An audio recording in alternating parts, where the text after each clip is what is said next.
Having these two losses surrounding that 3-game win streak you guys had, two of those against two of the better record teams in the league, what does it take to get a team to be more consistent, especially from you on the coaching side of things? Yeah, I mean, I think a couple things.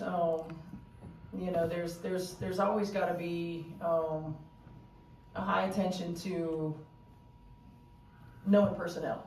Oftentimes you don't get a lot of practice time, and so going over a lot of their sets, which you do, but at the end of the day, making sure we know our personnel, who we're going to run off the three-point line, what we're willing to give up. We've got to make sure that there's a high attention to detail there. I think the other piece is, making sure, again, that we continue to encourage our team to be disruptive. I felt like LA moved the ball too easily. And I don't mean disruptive like physicality. I just mean not allowing them to just move the ball wherever they wanted it to. Our ball pressure made it difficult. I thought they did a great job of exploiting matchups. Really working, especially with Stevens and Jackson when they had smaller players on them. Making sure that their passes were on time, on target, recognizing it early. And we did not do a good enough job of getting them out of there as quickly as we'd like to. But also offensively, their length affected us. Our decision making wasn't great. We over penetrated at times. We had some reads that were there that we didn't see, and that's an area we just got to continue to grow.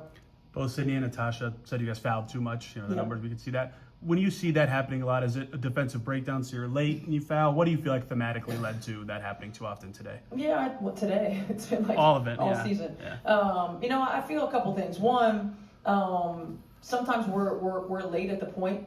We're not moving when the ball moves or moving when our player moves, and so that unnecessarily puts us in rotation. Sometimes we get a little too we get a little too, I don't know, anxious, so to speak. Like if somebody's attacking us, instead of making them hit tough shots over the top of us and living with that, because they're the best players in the world, right? They're going to hit really good shots. We try to finish that play with whether it's a block or whether it's sliding in at the last moment or whatever else. And sometimes we just have to live with knowing that great players are going to make really good plays, and don't bail them out by fouling. Maybe we'll get lucky and they'll miss.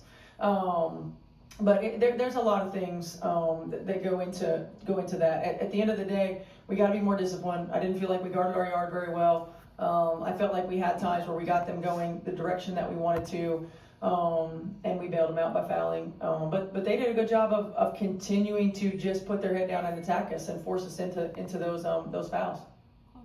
Yeah, Sid talked about needing to lock in despite fatigue or tiredness, and I know it's been 9 games, I believe 18 days. Just how have you seen your players work through that stretch?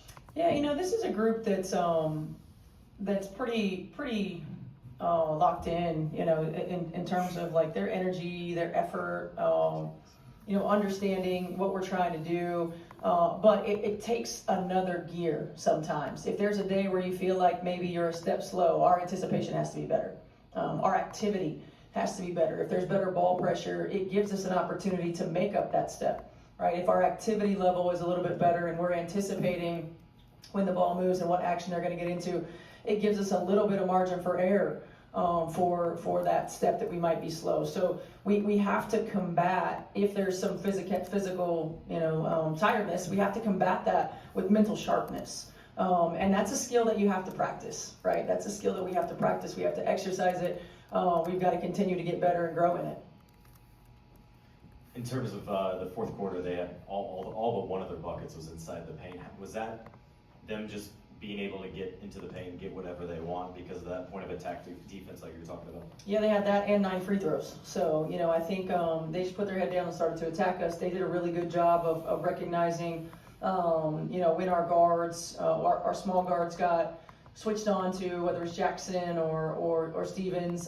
They also did a good job of executing some of their schemes. I thought some of those screen-to-screener actions that they ran, we went over for the last 2 days, and so we weren't very disciplined in that. But I felt like they let the game come to them in those moments, and we, on the other hand, really felt pressed in those moments and forced some shots or quick shots and didn't really make them work as much as we could on the defensive end. Yeah, we got to protect our paint. despite all that, you had to look, I think it was Ari on that left arc, was that kind of what you were looking for? Were you good with that shot late? In which one? Which, on the last timeout or the Last 30 seconds? the last 30 seconds? Yeah, I mean, I think get all in the three. Yeah. Yeah, I mean, that was a good look for us. You know, it was a good look for us. We had a look we missed, I think, on Kelsey on a back door, on one of our other timeouts. We had a great look with AB in the slip, on one of them as well.